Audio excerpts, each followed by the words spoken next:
Now let me try to make this frames and transformations a little bit more systematic. Right now we are trying to use our tools, but there's like a better way to write these things. And for this, I first need to remind you the Galilean transformations. And I will later write the relativistic transformations, and we are going to compare.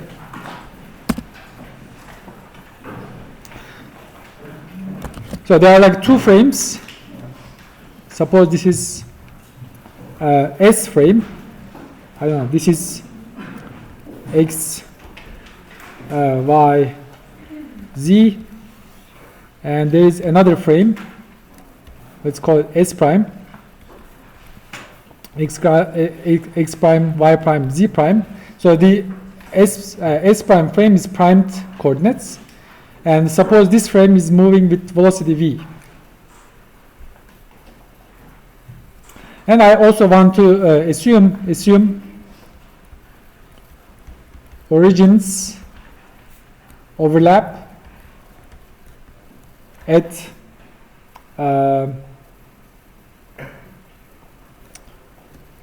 t is equal to t prime is equal to 0. Okay, at some point they overlap, and from then on I start using my clock.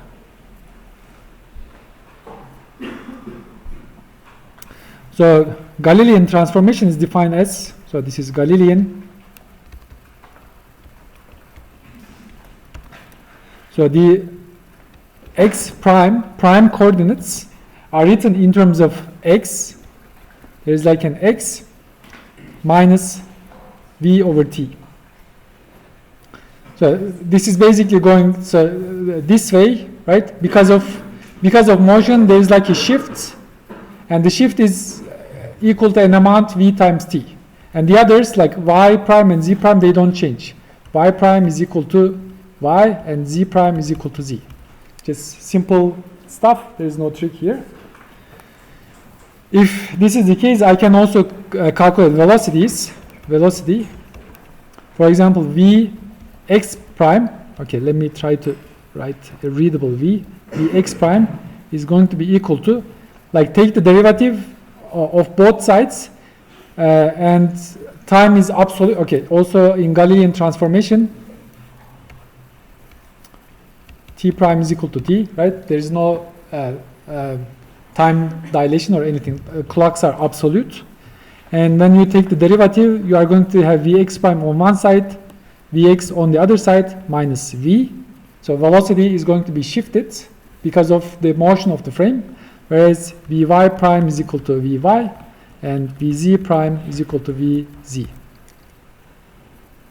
So this is velocity, and similarly acceleration.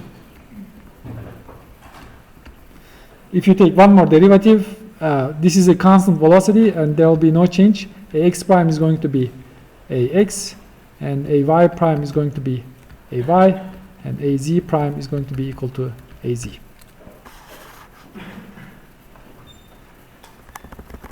Good. I think everybody knows this. And like we can think about like more details. For example, if force between two objects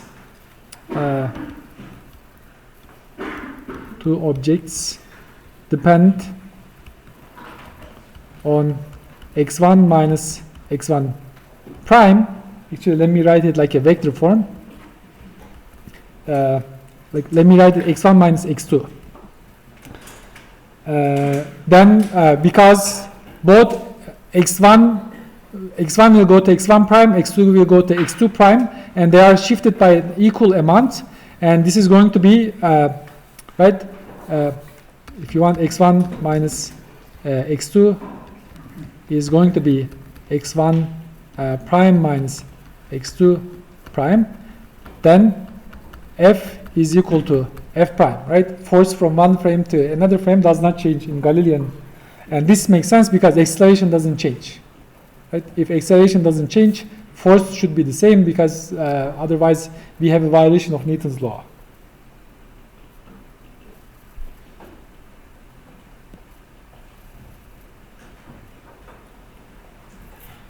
Maybe I can write this like if F is equal to m times A in one frame, then the other one is going to be F prime is going to be equal to m A prime. But in this case, we know F is unchanged, A is unchanged, and mass in Galilean transformation doesn't change. So we call this sometimes, just to set up like a terminology, sometimes people call this Galilean, like Galilean invariant, Newton's second. Good.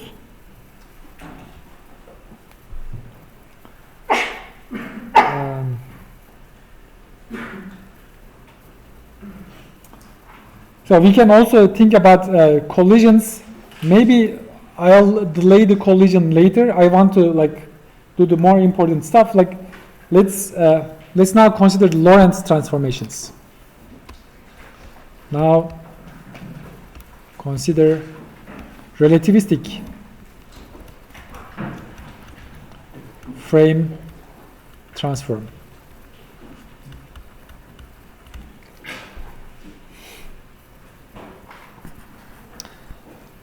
Here, T is not T prime anymore. And we need to find a general relation between not only T and T prime, but also X and X prime. And the picture is exactly the same. One frame is at rest, suppose we are here, and another frame prime is moving with respect to us. And we want to transform from this frame to this frame, or this frame to this frame. So let me first start, like, I have like a couple of steps. The first step, I want to guess. And my guess is going to be, let me write and try to explain why it makes sense.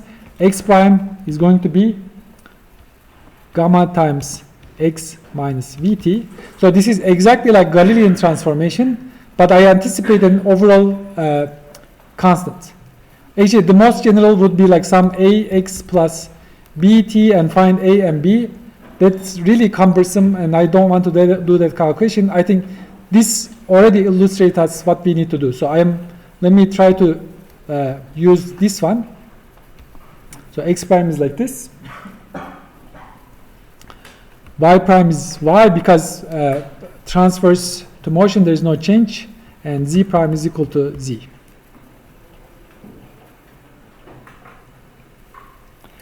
So the second step, I will use reflection.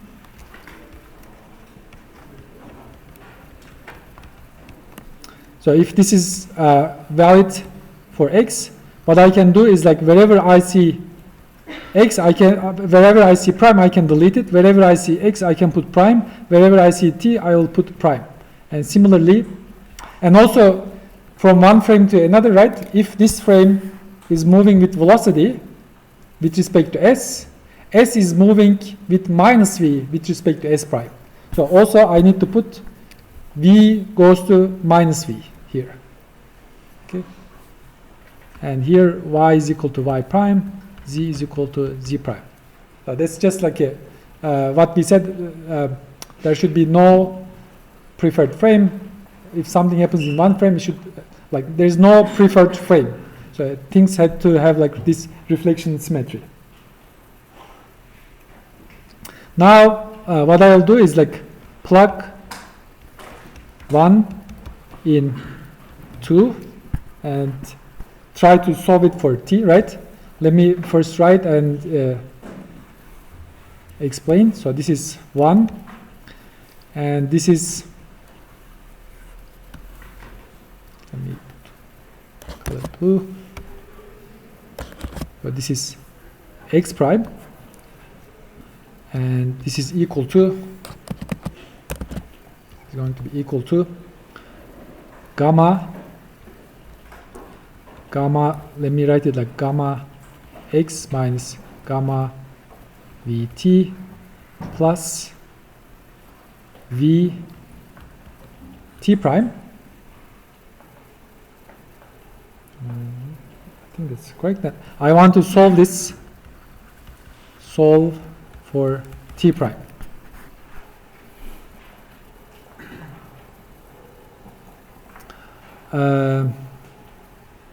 Okay, let me write one more step. So this is gamma squared x minus gamma squared v t plus gamma v t prime. Hopefully I didn't miss anything. Now I will combine everything. Okay, this is going to be equal to, take this on the other side, so this is going to be 1 minus gamma squared x, so I took care of this term, plus gamma squared vt, I took care of this term, and this term is already here. Now I'm going to divide everything with this gamma times v, this is gamma times v, and delete this, and this one is fine, and this one I'm going to delete, this one I'm going to delete. This is the relationship between t prime and t. And you can see the relation also knows about x. And the last step, 3, consider a flashlight at, let me call it origin for short, and at t is equal to t prime is equal to 0. So these two reference frames, they overlap at t is equal to 0. That's what we started with. And as soon as you start your timer, I'm going to consider a flashlight emanating in all directions, in this frame and in that frame, right? And let's consider this flashlight. First, in S, this is going to be x is equal to c times t. That's the light equation in S. And the other one is x prime is equal to c times t prime.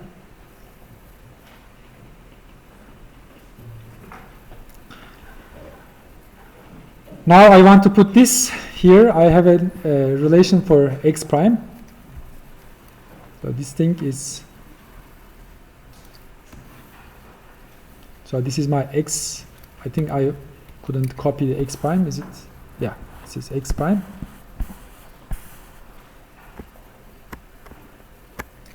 And this is t prime.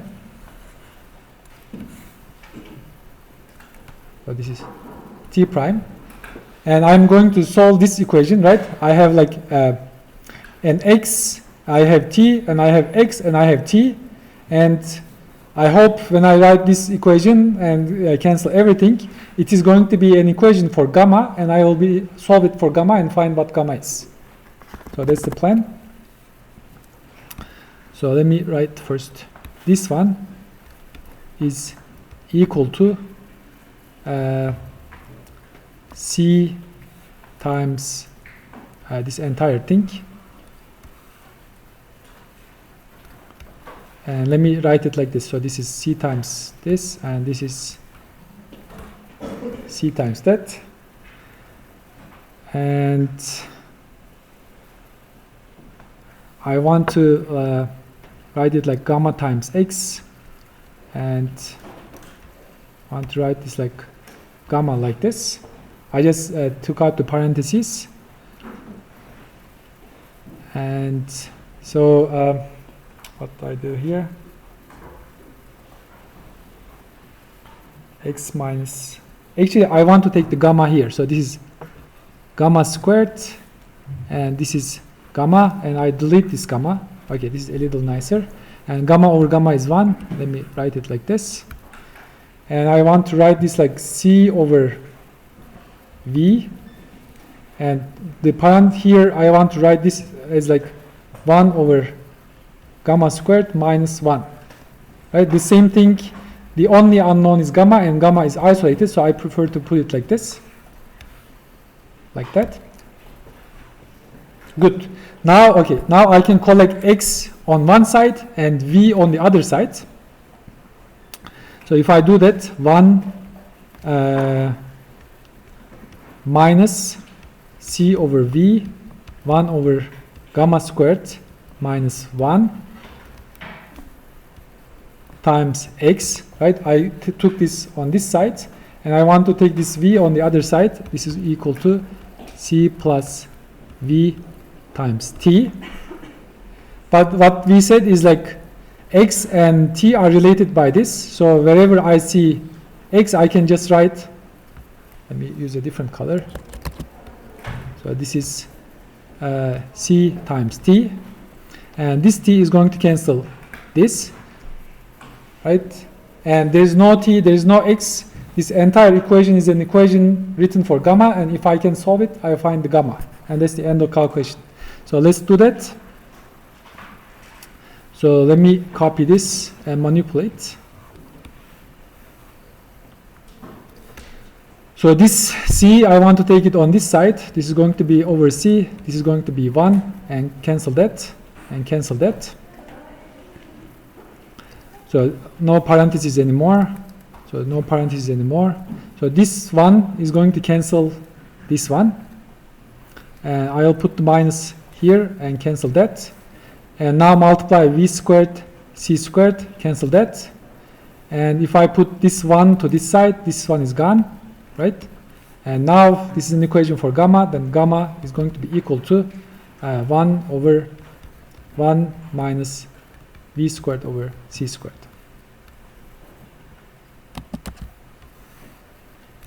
A little bit cumbersome, but I think it's not too bad.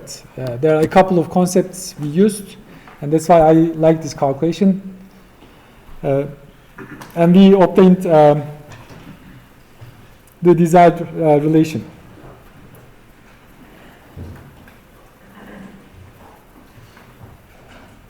Okay, now let's collect the result and see how it looks like.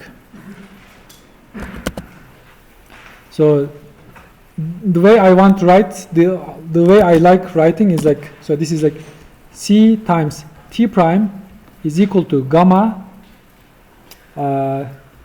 times c. I multiply, like if you want, like this is what I am using, right? This is what I started, and I also have like a equation for, right, t prime and t. I can collect all of these, and it comes out to be, okay, c t prime is gamma ct minus v over c x.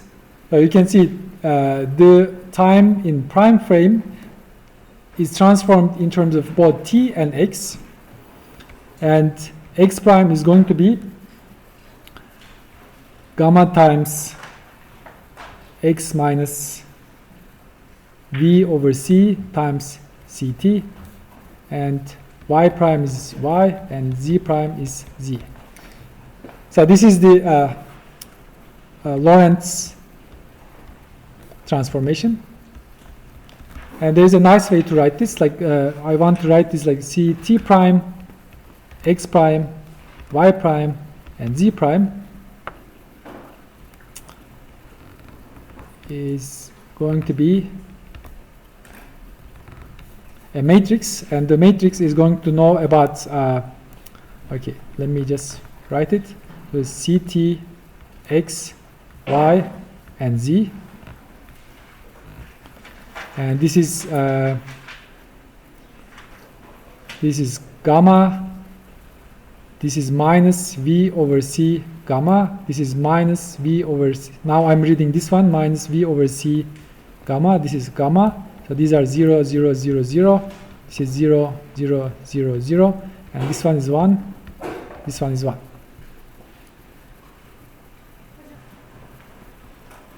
Any other questions? Yes? Do we call that 4x4 matrix 4 vector? Yes. Now, like, I think that's, let me see my plan here.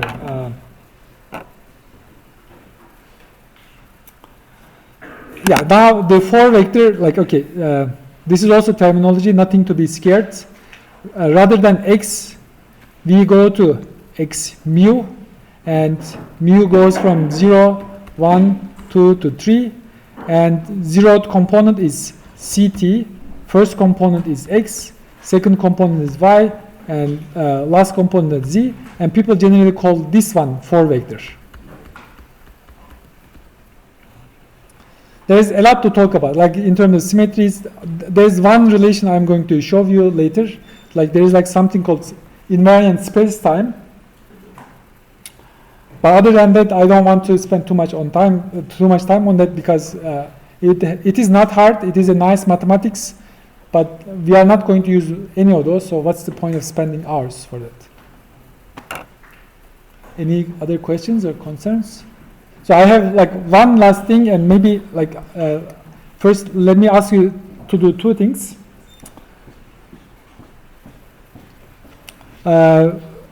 First, reproduce time dilation using Lorentz transformation. What I mean is, like, suppose x1 prime is equal to x2 prime in S prime, but there is like a delta t prime, which is t2 minus t1 prime, and shove delta t, which is equal to t2 minus t1, satisfies time dilation. It's in the notes. You just need to put t2 and t1, and you need to use x1 prime and x2 prime being equal. You are automatically obtain time dilation. The second one is reproduce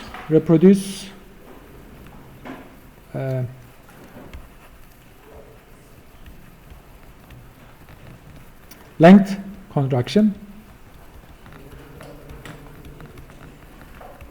And for that, you do the opposite. Suppose you have like a stick in one frame.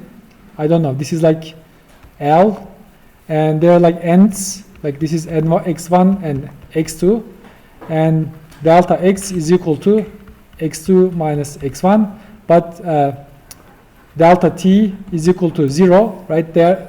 The beginning and the end of the stick are at the same time, and use this transformation to find Lorentz contraction.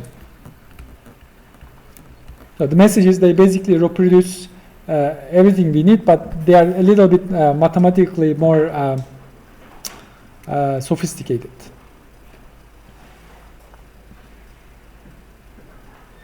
Good. Any questions or any comments? Let me do like one last calculation, which is like 5 to 10 minute calculation, and then I'll finish it there.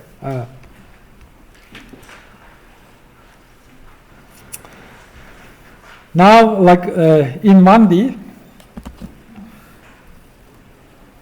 let me, unfortunately there are like 4 dimensions, and on the paper I only have 2 dimensions, so I cannot draw all of this. So typically people choose it like this. So this is C of t, time goes up, and this is one of the coordinates, x, and the others, they transform trivially anyways. So this is space time graph, and points on this graph are called events. So this is an event.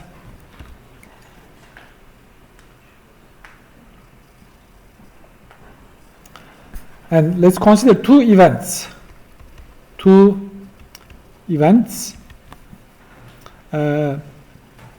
E1,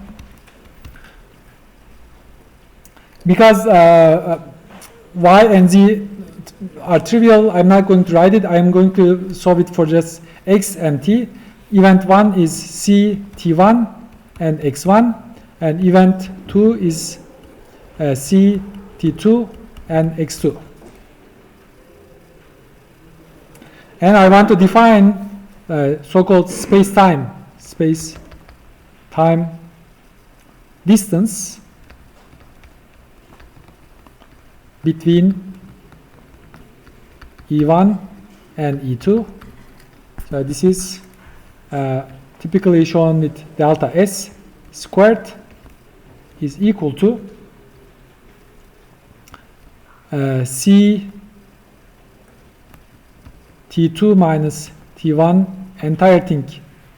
Let me write it like squared like this. I don't want to write too many parentheses. Minus x1 minus x2 squared. So that's the space-time interval. And the question is, if you go to another frame, how does this delta S change?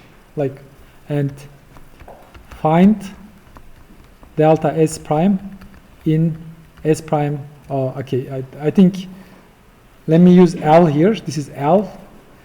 Find delta L prime in S prime frame. Yeah, I will always have notational crisis. I mean, if you let me know, I'll try to change it, but we have a finite number of letters, and I'll always have this, like in frequency suggestion, right? If you suggest a change of notation, I'll be happy. So we want to find delta L prime in S prime. So what is it? Let's write delta L prime squared is equal to C squared T2 prime minus T1 prime squared minus x1 prime x2 prime squared. I know how T1 and T2, T1 prime and T2 prime, and x1 prime and x2 prime are written in terms of T1, T2, and x1, x2, right? I can write this.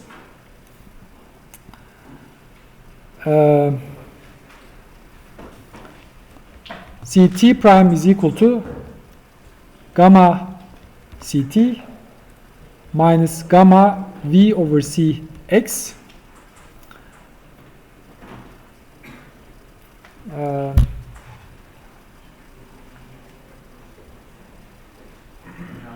Why there is minus between instants in space-time? Exactly, because yeah, that's the point. You can write it with plus. If you do it with plus, it's not going to be as nice. When there is minus, it has a very nice property. And I want to write, I want to show it like an observation, right? Like we have to define a distance. I can define distance any way I want. If there was like a plus here, it is not a nice quantity. If there is a minus, it's a nice quantity.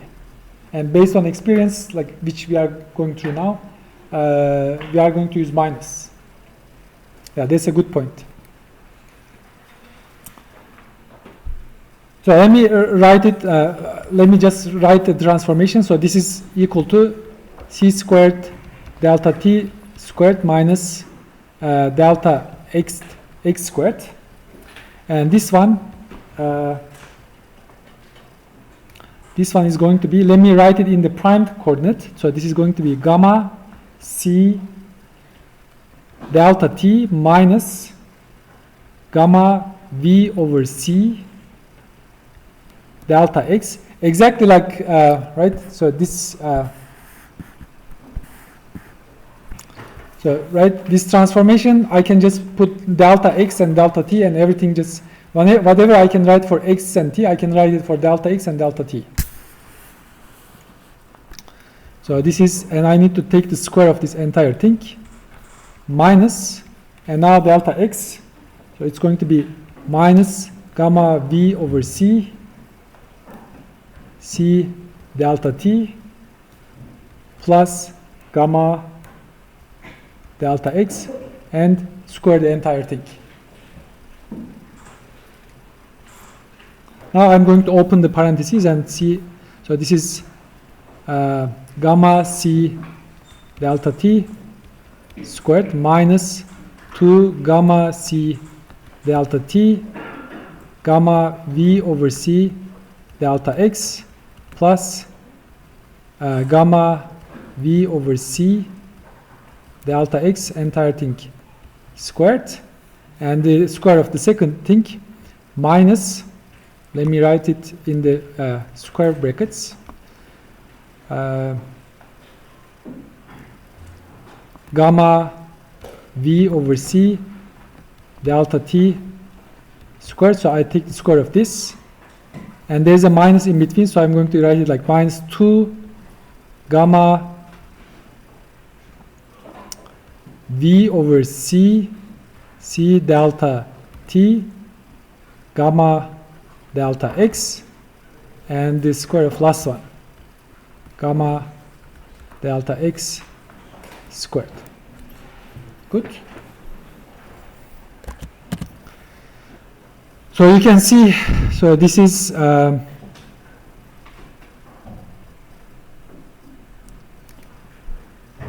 I think I forget one of the C here. So this C is here.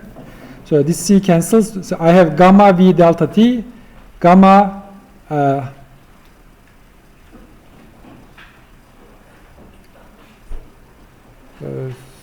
something is missing. So what do I cancel? Oh, I see. So not these guys. So this the one in the middle. So this is 2 gamma C delta T, 2 gamma C delta T, gamma V over C delta X, gamma V over C delta X. Okay, I think these two cancel, right? This is minus, minus, minus, plus. This entire thing is going to cancel this one. Good. Now I'm going to combine these two and these two. Let's see what they'll give me. So this is gamma C. Let me take gamma C squared outside. Gamma squared C squared. Actually also delta T squared. So this is going to be 1 minus, right? Gamma, I have gamma C delta T, gamma C delta T, V squared over C squared, minus this one, gamma squared and delta. Now I am comparing this one and this one, gamma squared delta X squared. So this is going to be V over C, V squared over C squared minus 1. Good. Now I want to write what gamma was. Gamma was 1 minus V squared over C squared. This gamma is 1 minus V squared over C squared. So this 1 minus V squared is going to cancel this one. And this one is going to cancel this one. Right? And at the end, okay, sorry, I missed the minus sign here. So this is gamma C. No, I think that's correct. At the end, I have, I think, C squared delta T squared minus delta X squared. But this is exactly what I started, right? I started with primes, and I have no primes. So this is going to be delta L squared. Good. So the message is delta L squared is equal to delta L prime squared. And that's why we call this invariant space-time. Good? Yes? I didn't understand how those terms cancel each other. The middle ones? No, gamma square and... So the definition of gamma is, let me write it here, gamma is 1 over 1 minus V squared over C squared root. And when you take the square, you just take this, right? And you have 1 minus V squared over C squared, you have 1 minus V squared, the same thing. They nicely cancel. Maybe I'll finish here and we can continue next time. It's already out of time.